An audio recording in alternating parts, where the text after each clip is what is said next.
Olá pessoal, tudo bem com vocês? Estamos aqui novamente, vamos a mais um vídeo, mais um conteúdo aqui gerado com muito trabalho e empenho pela nossa equipe. Hoje nós vamos falar de um tema que está em evidência, bem diferente, mas que tem total relação com o mundo financeiro, o mundo empresarial e também tributário. Vamos falar sobre o conflito no Oriente Médio entre Estados Unidos, Irã e Israel.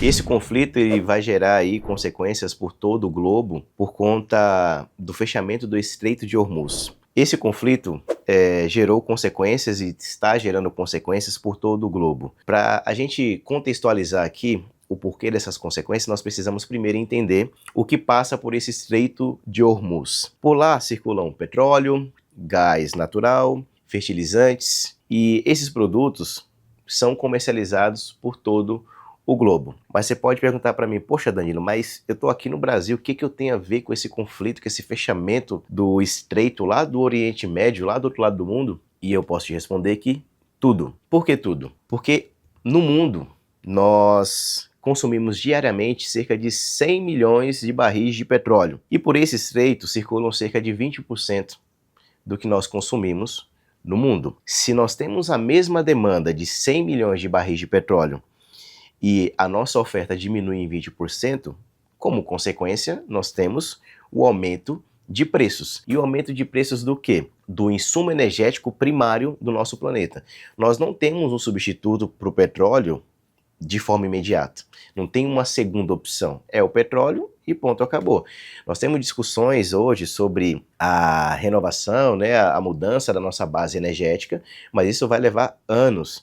É um tema, inclusive, pauta de congressos da ONU, de briga entre países, porque não querem renovar sua matriz energética, como por exemplo Estados Unidos e a China, não é algo fácil de ser substituído. Então, esse aumento do petróleo, ele vai primeiro impactar os países, depois as empresas e, por consequência, as pessoas. Eu vou dividir aqui os países impactados em dois grupos, porque existem diferenças, né, por conta de decisões que esses países tomaram, que vão aí fazer com que uns sintam primeiro os efeitos e outros um pouco mais tardiamente. Só que tem um ponto em comum que eu gostaria de conversar com vocês e trazer aqui que esses países possuem. E o ponto em comum que todo país possui são políticos populistas. O que significa isso? Que não é interessante para os governos repassar um aumento no preço do petróleo e nos bens de consumo para a população. Para vocês terem uma ideia, o petróleo Brent, o barril de petróleo, desde o início dos conflitos no Oriente Médio, ele teve um aumento na sua cotação de mais de 40%. É muita diferença. E esses 40% refletido no preço dos combustíveis vai gerar um aumento em cascata dos bens de consumo por todo o mundo. Países como Espanha, Itália, Japão e Brasil tomaram algumas medidas para não repassar o valor, o aumento do barril de petróleo para as pessoas. O Brasil tomou algumas decisões. A primeira delas, por parte do governo federal, foi zerar a alíquota do PIS e COFINS sobre o óleo diesel. Então o governo abriu mão de arrecadar, tentar não repassar o aumento sobre o óleo diesel. A segunda medida que ele tomou foi negociar com os estados, porque o estado também tem a sua carga tributária sobre os combustíveis, por meio do ICMS, uma subvenção para os estados diminuírem a incidência do ICMS. O projeto inicial que o governo queria era que os estados abrissem mão de 100% do ICMS, mas os estados não toparam isso, porque eles já fizeram isso no passado com a promessa do governo de depois arcar com parte dessa subvenção, e isso não foi feito.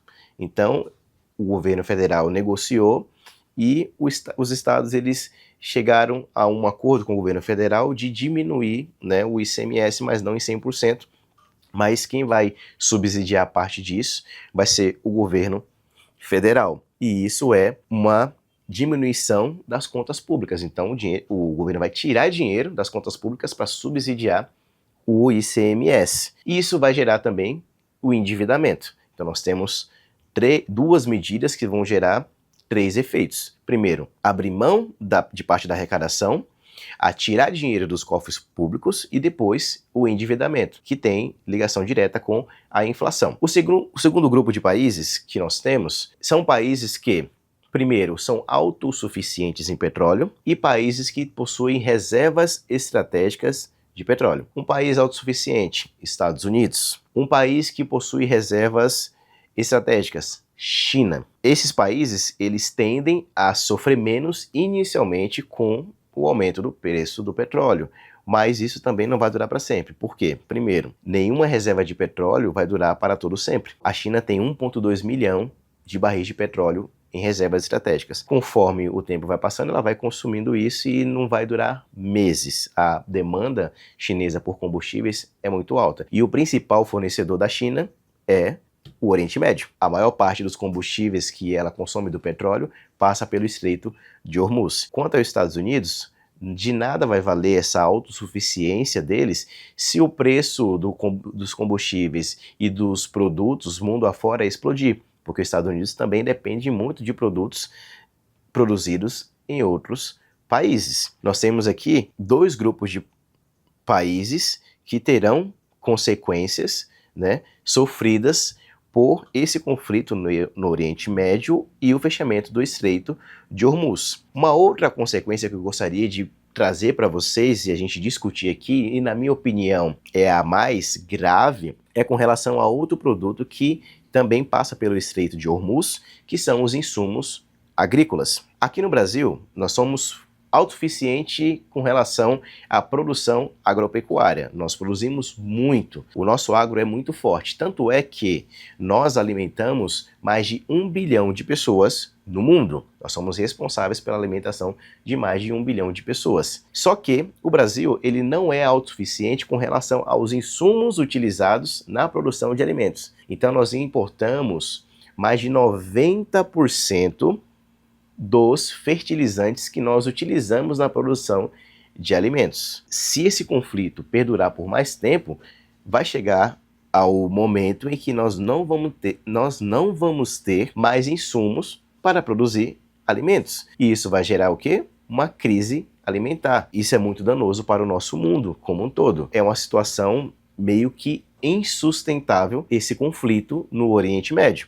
A minha mensagem para você, empresário, você que está ali na linha de frente dos negócios, é que essa conta vai chegar para a gente, né? Os governos, tanto o grupo 1 que eu trouxe para vocês, quanto o grupo 2, eles não vão conseguir segurar esses preços para todo o sempre. Eles vão ali ficar segurando, subsidiando, usando as suas reservas estratégicas, mas isso não vai durar para sempre. Há expectativas de um acordo? Sim, há expectativas de um acordo, mas mesmo que esse acordo seja fechado agora, no momento em que nós estamos gravando esse vídeo, a guerra cesse e as mercadorias comecem novamente a passar pelo Estreito de Hormuz, vão levar meses para que tudo volte ao normal, ou até anos. Nós tivemos uma série de ataques iranianos a outros países que pertencem à região que tem produção de gás natural, produção de petróleo. Então esses países, eles terão que se reestruturar para voltar a produzir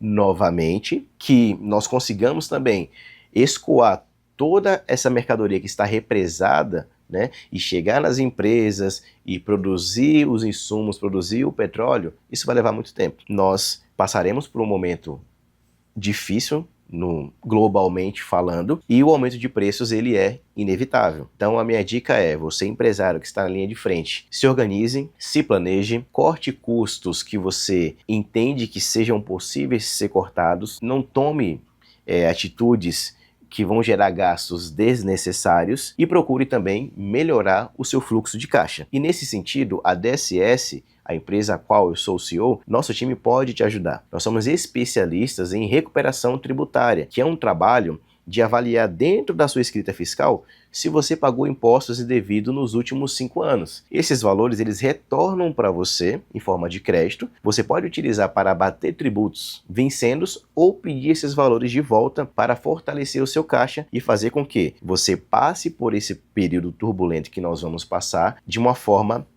mais suave possível. Então esse fôlego de caixa que nós vamos gerar para você vai te ajudar a você manter as suas atividades, manter os empregos, conseguir ali reforçar o seu estoque e fazer com que a sua empresa passe e suporte tudo aquilo que nós vamos passar. Se você gostou desse vídeo, deixe o seu like, compartilhe com um amigo e ative o sininho para que você acompanhe os nossos próximos episódios. Um grande abraço!